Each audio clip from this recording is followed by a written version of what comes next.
Vous avez déjà été confronté à un projet d'automatisation qui semble être sur le point d'échouer? Les délais s'étirent, les coûts explosent et les performances ne sont pas au rendez-vous.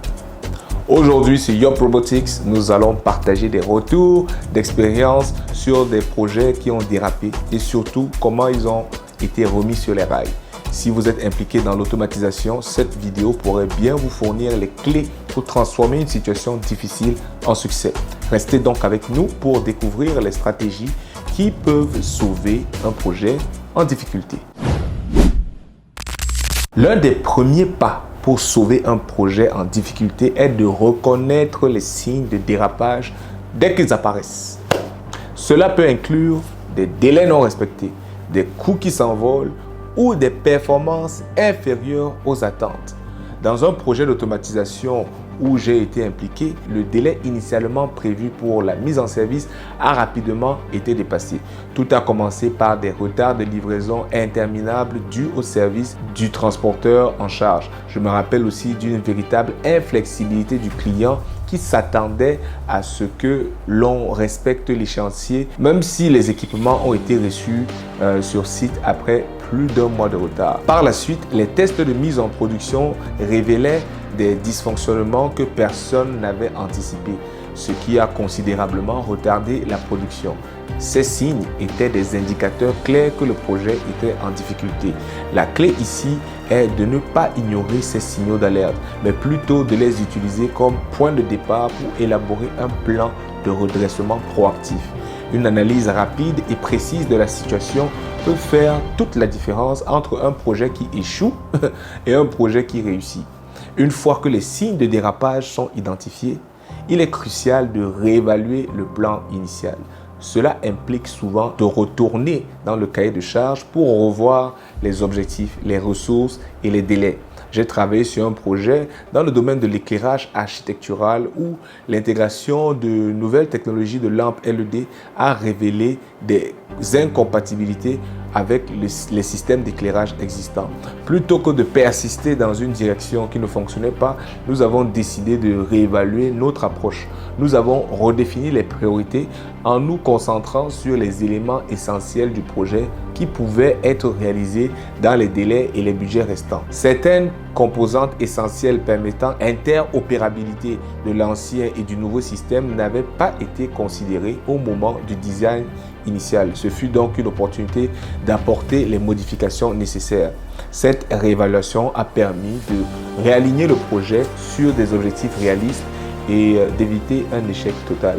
Avant de poursuivre, si vous êtes en phase d'évaluation ou de redéfinition de vos projets d'automatisation, sachez que nous avons mis en place 2 calculateurs spécifiques pour vous aider. Le premier vous aide à réaliser des évaluations rapides du retour sur investissement potentiel, du temps requis pour atteindre ce ROI et même des économies potentielles que vous pouvez réaliser. Le second, dédié à l'industrie des pâtes et papiers, vous aide à visualiser l'impact concret de l'automatisation sur la productivité et la rentabilité. Ces outils sont essentiels pour prendre des décisions éclairées rapidement. Cliquez donc sur le lien en barre de description intitulé Calculateur et découvrez comment l'automatisation pourrait transformer vos activités.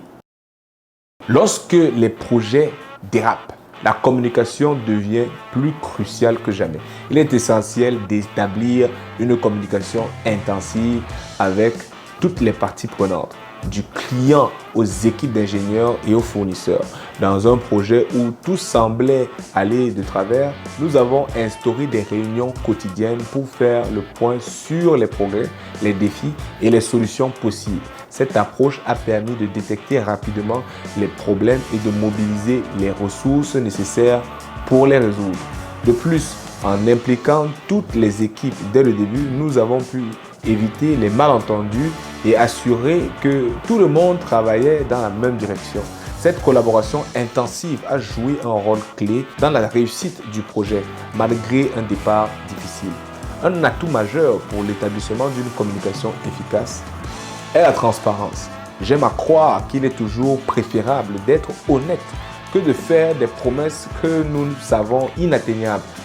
J'ai été impliqué dans un projet de robotisation d'une ligne d'empilage et d'entreposage de plaques de cuivre et le client poussait fort pour avoir certaines fonctionnalités dans le code. Je lui ai expliqué que nous avons fait de nombreuses heures de tests et avons constaté que cette fonctionnalité est néfaste pour la séquence. Mais il l'a voulu. Je l'ai activé et dès qu'il y a eu une variation dans la qualité des intrants, c'est devenu le chaos total. Stress total dans l'usine pendant mon absence. À mon retour, j'ai désactivé la fonction et tout le monde a pu observer comment la production est redevenue stable vraiment de façon instantanée. L'un des représentants du client m'a alors dit, je me rappelle, si nous vous faisons une requête et qu'elle ne fait aucun sens, dites-le nous. Et d'ailleurs, ne la faites pas. C'était vraiment très drôle.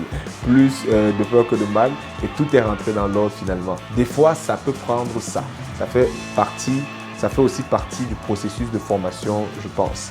Et quand je parle de formation ici, c'est formation du client et des opérateurs par rapport à la mise en place d'un nouveau système automatisé. Si vous trouvez cette vidéo utile et que vous souhaitez en savoir plus sur les défis de l'automatisation, abonnez-vous à notre chaîne pour ne rien manquer des dernières tendances en automatisation. D'ailleurs, j'aimerais savoir quelle a été votre plus grande difficulté lors d'une mise en service. Je suis vraiment impatient de lire vos expériences. Dans un projet d'automatisation, la flexibilité est souvent la clé pour surmonter les difficultés. Les plans rigides sont plus susceptibles de conduire à l'échec, surtout lorsque des imprévus surviennent. Dans un projet récent, nous avons dû adapter notre stratégie en cours de route lorsque nous avons rencontré des limitations techniques imprévues. Plutôt que de persister avec une solution qui ne fonctionnait pas, nous avons exploré des alternatives et ajusté nos plans. Cette flexibilité nous a permis de surmonter les obstacles et de trouver des solutions créatives pour atteindre les objectifs. Rester adaptable est essentiel pour réussir, surtout dans des projets complexes où les défis sont inévitables.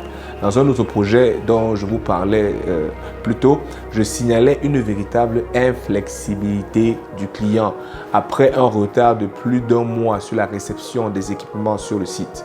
Je vous assure que ce n'est pas du tout agréable. C'est un peu comme travailler pour le succès des opérations d'une entreprise et qu'elle soit la première à vous saboter. Mais après, ce n'est peut-être qu'une perception. Avez-vous déjà eu à collaborer avec un client inflexible? Dans mon cas, je m'assure toujours de rester professionnel et très factuel. Si tu me demandes de livrer la machine à midi, alors même que les installations sont bouclées à 8 h du matin, je te présenterai tout ce qui doit être préparé pour les prochaines heures, comme la disponibilité des intrants et la capacité de tes équipes à me les fournir dans un délai raisonnable pour atteindre, bien entendu, les objectifs. Habituellement, ça permet à tout le monde de visualiser la faisabilité des demandes et de s'ajuster en conséquence. Et vous, comment vous gérez la chose? Dans les moments difficiles, il est facile de se perdre dans les détails et de perdre de vue l'objectif final. Mais c'est précisément dans ces moments que vous devez vous rappeler pourquoi le projet a été lancé en premier lieu. Lors d'une mise en service difficile, l'objectif final, que ce soit l'optimisation de la production, la réduction des coûts ou l'amélioration de la qualité, doit rester votre boussole. Dans un projet où nous avons rencontré des retards et des dépassements de coûts, nous avons recentré nos efforts sur l'objectif principal, qui était de livrer un système fonctionnel qui répondait aux attentes du client. Et ces attentes basées sur un cahier de charges bien défini. Donc, en gardant cet objectif à l'esprit, nous avons pu surmonter les obstacles et finalement atteindre un résultat satisfaisant.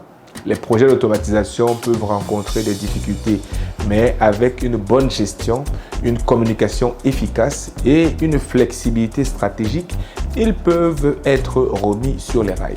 Si vous souhaitez en savoir plus sur comment surmonter les défis dans vos projets d'automatisation, je vous invite à regarder cette vidéo où nous explorons en détail les raisons pour lesquelles certains projets d'automatisation échouent et comment les éviter.